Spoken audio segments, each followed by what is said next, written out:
Asyhadu an la ilaha illallah wahdahu la syarikalah wa asyhadu anna Muhammadan abduhu wa rasuluh. Allahumma shalli ala sayyidina Muhammad wa ala ali sayyidina Muhammad, amma ba'du. Rabbi shrah li sadri wa yassir li amri wahlul 'uqdatam min lisani yafqahu qawli. Jamaah rahimakumullah. Alhamdulillah, segala puji bagi Allah. Pada malam hari ini kita masih mendapatkan kenikmatan iman dan Islam, kesehatan, sehingga bisa melaksanakan salat Isya dirangkai dengan ibadah salat tarawih qiyamul lail pada malam yang ke-12. Mudah-mudahan kita bisa bertahan sampai nanti di akhir bulan Ramadan. Hadirin rahimakumullah, salah satu nikmat yang paling kita rasakanlah nikmat dalam keadaan agama Islam.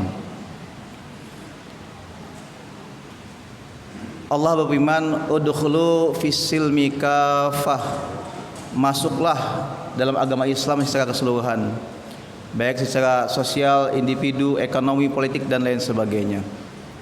Jamaah rahimakumullah, seringkali kita mendengar ungkapan yang sedikit plesetan di masyarakat.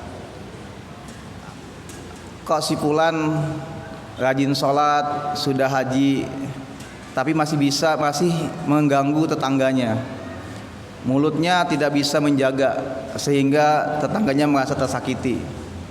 Kok dia sudah haji masih tidak peduli dengan tetangga yang belum makan, bahkan sampai harus mencari rezeki keliling-keliling. Naudzubillah min dzalik.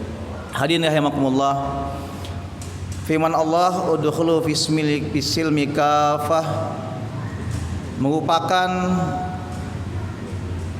rangkaian kesalehan individu maupun kesalehan sosial.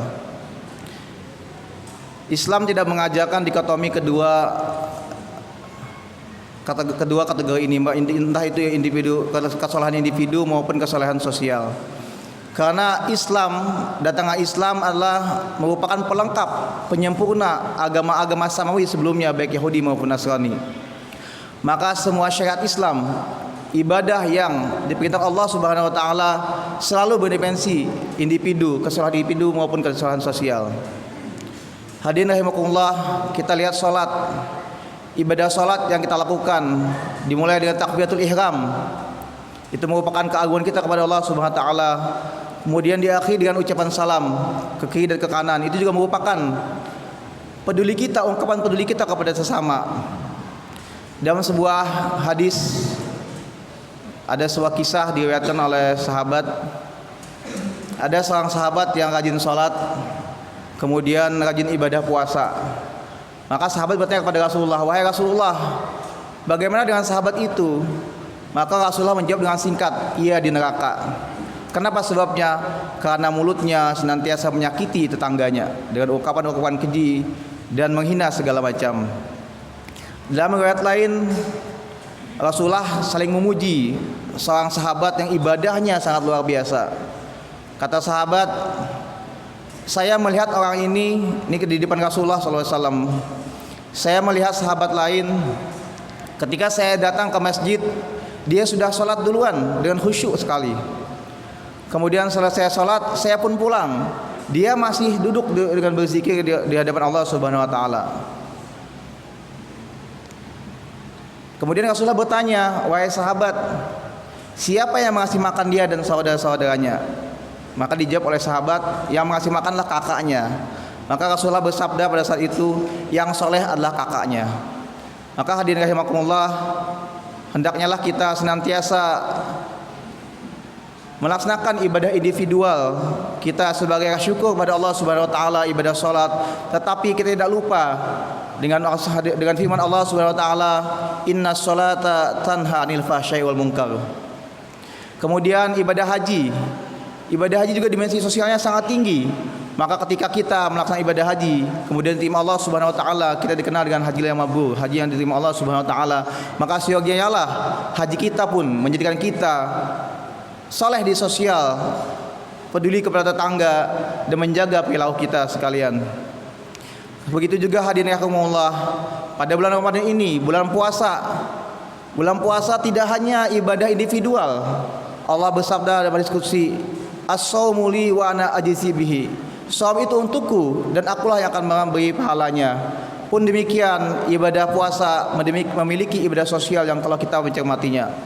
Rasulullah bersabda dalam sebuah hadis, "Man aftara shaiman falahu ajrun mislu fa'ilihi mislu shaimin wa lam yanqus minhu syai'an."